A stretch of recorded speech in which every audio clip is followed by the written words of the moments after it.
राधे राधे दोस्तों, कैसे हैं आप सब। दोस्तों, हमारे YouTube चैनल पर आपका स्वागत है। हमारे इस चैनल को सब्सक्राइब कीजिएगा और हमारे वीडियो को लाइक, शेयर और कमेंट जरूर कीजिएगा।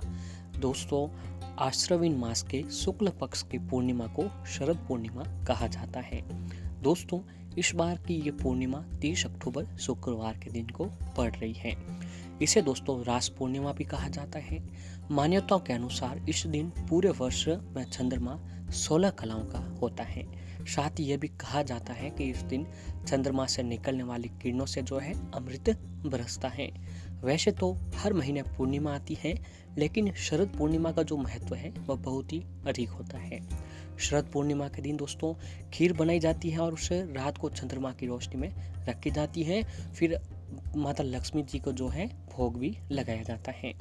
दोस्तों, शरद पूर्णिमा के दिन लक्ष्मी जी की भी पूजा की जाती है और ऐसा भी कहा जाता है कि शरद पूर्णिमा के दिन जो है माता लक्ष्मी जी का जन्म भी हुआ था और इस दिन को कोजागिरी पूर्णिमा या फिर कोजागर लक्ष्मी पूजा के नाम से भी जाना जाता है।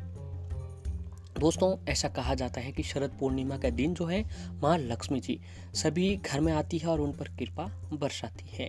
लेकिन दोस्तों, एक बात को आपको ध्यान रखना चाहिए कि ऐसा कहा जाता है कि इस दिन लोगों को अपने घर का दरवाजा जो है खुला रख कर ही सोना चाहिए।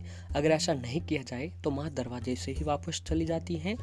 यही कारण है कि शरद पूर्णिमा को कोजागर व्रत भी कहा जाता है। इसका ये अर्थ होता है दोस्तों कोजागर का कि कौन जाग रहा है। इस दिन माता लक्ष्मी जी की भी पूजा की जाए तो व्यक्ति को उसके सभी कष्टों से जो है मुक्ति मिल जाती है और साथ ही दोस्तों इसे कर्ज मुक्ति भी पूर्णिमा कहा जाता है। क्योंकि दोस्तों जो भी जातक जो है इस दिन माता लक्ष्मी जी की पूजा आराधना करता है तो उसके जीवन की जो भी आर्थिक परेशानियों से जुड़ा हुआ हो रहा होता है और कर्ज से दोस्तों जो भी व्यक्ति डूब रहा होता है वो माता रानी की कृपा से सारी परेशानियां दूर होती हैं। दोस्तों, पूर्णिमा की जो रात है पूर्ण चंद्र के दर्शन होते हैं, अर्थात आकाश में पूर्ण उजाला होता है। जैसे अमावस्या पर नकारात्मक शक्ति जागृत रहती है, उसी तरह पूर्णिमा के दिन सकारात्मक शक्ति अपने चरम पर बनी रहती है। यदि इस दिन हम अपने कर्मों से इन सकारात्मक शक्तियों की कृपा पा लें तो दोस्तों हमारा भाग्य जो है वो बदल जाता है और हम सुख समृद्धि से जीवन व्यतीत कर सकते हैं। इस दिन दोस्तों इन शक्तियों को प्रसन्न करने के लिए अगर पूजा के साथ साथ माता लक्ष्मी जी की पूजा के साथ साथ जो है अगर हम थोड़े बहुत भी उपाय कर लेते हैं तो दोस्तों माता रानी की जो है कृपा हम पर बनी रहती है। जी हाँ दोस्तों, ये जो दिन है शरद पूर्णिमा के दिन, इस दिन को किस्मत चमकाने वाला दिन भी कहा जाता है। क्योंकि दोस्तों धन की चाहत हर इंसान को होती है। ऐसा कौन नहीं है जिसे दोस्तों धन की चाहत नहीं होती है। ऐसे में दोस्तों धन की देवी जो है माता लक्ष्मी जी ही होती है। तो अगर आप मात्र एक दोस्तों माता लक्ष्मी जी को प्रश्न कर लेते हैं, जी हाँ दोस्तों, आप सिर्फ और सिर्फ माता लक्ष्मी जी को प्रश्न कर लेते हैं तो दोस्तों आपके ऊपर जो है माता रानी की कृपा बनी रहती है और दोस्तों आपके जीवन की जुड़ी सारी परेशानियां माता रानी की कृपा से खत्म हो जाती हैं। तो दोस्तों आपको शरद पूर्णिमा की रात चावल से बनी खीर को छन्नी से ढककर आसमान में रखना चाहिए। चावल, दूध, चावल, चीनी, इसका संबंध चांद और देवी लक्ष्मी से होता है। इस खीर को अगले दिन प्रसाद के रूप में ग्रहण करना चाहिए। पौराणिक मान्यताओं के अनुसार दोस्तों इस खीर में अमृत का अंश होने लगता है जो हमें आरोग्य सुख प्रदान करता है। इसीलिए स्वास्थ्य रूपी धन की प्राप्ति के लिए शरद पूर्णिमा की रात जो आपको खीर अवश्य ही बनानी चाहिए। और दोस्तों आर्थिक सुख समृद्धि प्राप्त करने के लिए शास्त्रों में पूर्णिमा की रात को जागरण करने का विधान बताया गया है। अगर शरद पूर्णिमा को शयन किए बिना भगवान विष्णु माता लक्ष्मी जी का ध्यान करना चाहिए। यही कारण है कि इसे जागृति यानी कोजागरा की रात भी कहा जाता है। और इस रात दोस्तों आपको विष्णु सहस्त्र नाम का भी पाठ करना चाहिए। इससे माता रानी की कृपा जो है आपके ऊपर बनी रहती है। इन सभी कामों के साथ साथ दोस्तों अगर आप जो है मात्र और मात्र एक मोर पंख से जुड़ा हुआ ये उपाय कर लेते हैं, जी हाँ दोस्तों, मात्र आपको एक मोर पंख का उपाय करना है दोस्तों, इससे आपके जीवन की सारी परेशानियां खत्म हो जाएगी, चाहे किसी भी प्रकार की कोई परेशानियां क्यों न हो। तो आइए दोस्तों जानते हैं कि हमें मोर पंख का कौन सा काम करना चाहिए। ज्योतिष शास्त्र में मोर पंख को काफी महत्व बताया गया है। इसे नवग्रह का भी प्रतीक माना जाता है, जिस कारण इससे कुंडली के कहीं दोष दूर होने के साथ ही वास्तु दोष भी दूर होते हैं। दरअसल दोस्तों ऐसी मान्यता है कि मोर पंख आपके आसपास रहने से वहाँ नकारात्मक शक्तियों का प्रभाव कम हो जाता है। जी हाँ दोस्तों, जिसके आसपास मोर पंख रहता है आपके घर के नज़दीक जहाँ कहीं पर भी, वहाँ पर दोस्तों कहीं पर भी आपको जो है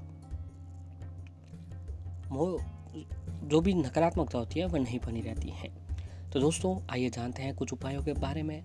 भगवान कृष्ण के मुकुट पर विद्यमान मोर पंख को सौभाग्य का प्रतीक माना जाता है।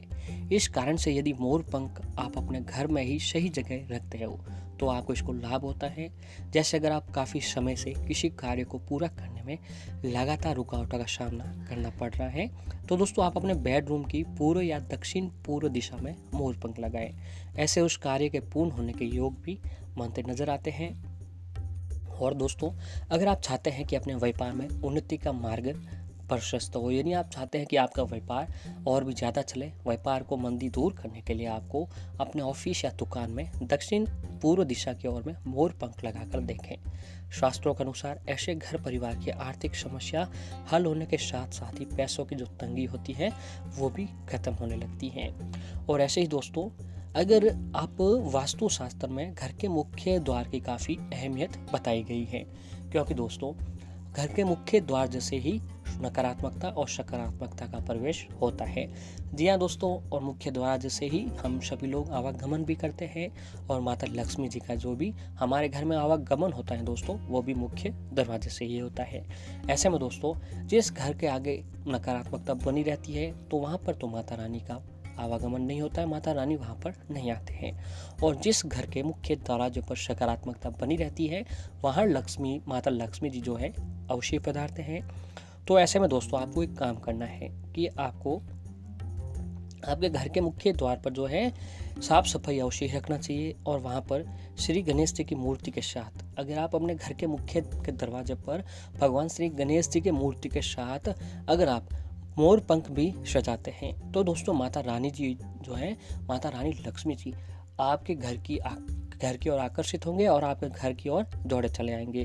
तो दोस्तों ऐसी मान्यता है कि इस तरीके से मोर पंख जो है घर के मुख्य द्वार पर लगाने से घर की जो भी वास्तु दोष होता है वह भी दूर होने लग जाता है।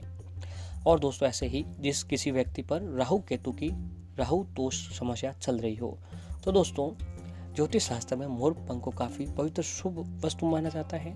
इस कारण ऐसा कहा जाता है कि जो जातक किसी भी रूप में अपने साथ मोर पंख को रखता है उसकी जो है सोई किस्मत जाग जाती है। दरअसल इस तरह के मोर पंख साथ रखने से आपकी कुंडली से जो भी राहु केतु दोष होते हैं वह भी दूर होते हैं। तो दोस्तों आपको यह करना है कि इस दिन पूजा में आपको मोर पंख लाकर ले आना है और जो है माता लक्ष्मी जी की पूजा के साथ आपको पूजा आराधना करने के बाद आप छोटा सा मोर पंख अपने साथ भी रख सकते हैं। और दोस्तों एक काम आप ये कर सकते हैं कि पूर्णिमा शुक्रवार के दिन आपको बाजार से कुछ मोर पंख लेकर आने हैं। वहाँ दोस्तों मोर पंख लाने के बाद उस मोर पंख को पूजा स्थल में रख देना है। वहीं दोस्तों पूजा स्थल पर आपके समक्ष माता लक्ष्मी जी की जो है मूर्ति प्रतिमा अवश्य ही होनी चाहिए। अब दोस्तों वहीं इसके बाद माता लक्ष्मी जी को कुमकुम चावल और माता लक्ष्मी जी के समक्ष शुद्ध देसी घी का दीपक जलाकर सुगंधित धूप बत्ती जलाकर जो है आपको उस मोर पंख को माता लक्ष्मी जी के आगे रखकर पूजा करनी होगी। और दोस्तों ध्यान रखें कि आपको माता लक्ष्मी जी के समक्ष जो है अवश्य ही एक देसी घी का दीपक जलाना चाहिए। और फिर दोस्तों माता लक्ष्मी जी के महामंत्र ओम श्रीम श्रीये नमः मंत्र का आपको जाप करना है। और इसके बाद जो है दोस्तों उस जो आप मोर पंख लेके आए थे उस मोर पंख को किसी भी फोटो फ्रेम, एक साधारण फोटो फ्रेम में लगा देना है। पर इस बात का ध्यान रहे कि ये फ्रेम काली या सफ़ेद नहीं होनी चाहिए, बाकी दोस्तों आप कैसा भी कलर ले सकते हैं। फिर इस फ्रेम के अंदर भगवान के पास जो है मोर पंख लगा देना है। दोस्तों ऐसा अगर आप पूर्णिमा के दिन करते हैं या फिर उस फ्रेम को आप अपने घर के मुख्य दरवाजे पर या घर के ईशान कोण पर या दोस्तों आप घर के मंदिर पे भी उसे रख देते हैं तो ऐसा कहा जाता है कि ऐसा करने से दोस्तों जो है आपके घर में धन की आवक बढ़ने लग जाती है और माता रानी की जो है कृपा आपके ऊपर बनी रहती है।